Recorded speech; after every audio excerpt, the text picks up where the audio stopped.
China's second World Humanoid Robot Games is underway. The bots are competing in a wide range of events such as boxing, sprints, household chores and even firefighting.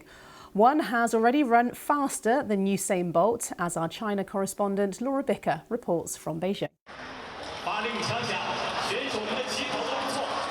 Before the games had even begun, a robot smashed the 100-metre world record. Rather fittingly, it's called lightning. Speed isn't the problem, braking is. And after the finish line, it looked like it needed a lie down.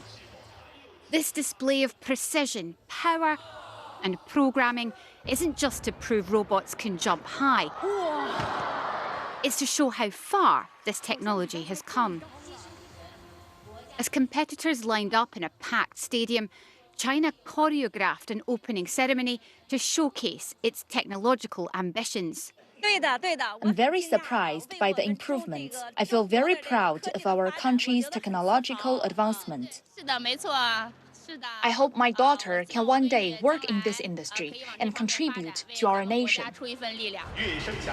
Almost every team here is Chinese, but the real competition extends far beyond the arena. It mirrors a much larger race with the United States. There's no doubt China's robots have made advances in the last year, but the question investors want to know is not just how fast they can run, but can they actually fold laundry? Can this technological spectacle step out of the sporting arena and be of some use in your home? And now, even housework is a competitive sport. Points are lost for dropped items and collisions. And yes, in the future, apparently even our pets are robots. China is already a global leader in humanoid robotics. It's attracting attention in Washington.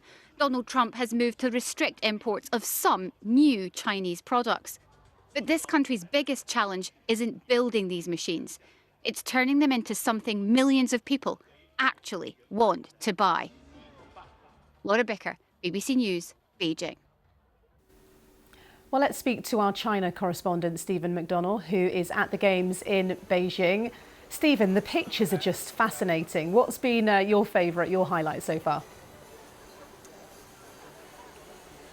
Well, the most amazing thing is coming here and just seeing the difference this year's robots have been in terms of their performance compared to last year. I mean, we came along last year and you see them now, they're faster, they're more stable. Now, that doesn't mean there aren't any stacks, though. Plenty of crashes here, to the delight of the kids in the stadium. Every time the robots smash into one another, especially if bits and pieces come off them, it's yay, here we go.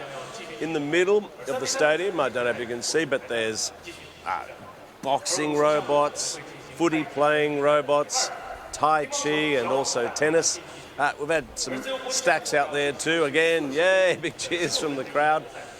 But really the important thing for the competitors here, it's about money. This is a business thing. So China might call this a World Robots Games, but really it's a Chinese Robots Games. 95% of the competitors are Chinese companies. It's cutthroat business. Not all these companies are going to survive, but they need to perform here to attract investment. They need to be able to show off their new Butte gear, their new latest tech, in order to push ahead of their competitors. And imagine the exposure you're getting at a sort of an event like this. So that's really what it's all about. And the big question, though, of course, from consumers is, what's the use of all this? I mean, it looks fantastic. They can run fast, they can fight one another, they can dance.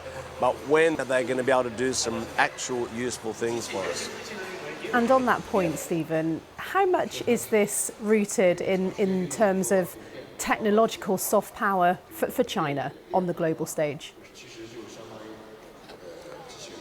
Oh, it's huge. The Chinese government's very proud of its robotics. They're smashing it on this front. You just have to come to somewhere like this to see the huge amount of money being invested into robotics. We've been to this place called Robot Valley in Shenzhen. There are so many robot and high-tech companies there. So, yeah, China is probably leading the world now in robotics. They're selling these robots to the US, even these dogs, which seem to have military applications to the US military. So of course this is a huge soft power thing for China. But again, the questions remain for investors.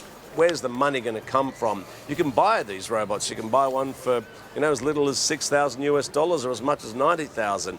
But all they can kind of do is dance and look cool. So it's more of a PR thing at the moment. They're not going to do your laundry or make dinner for you yet. Yeah, we are really glued to those pictures. For the moment, Stephen, thank you. That's our China correspondent, Stephen McDonnell.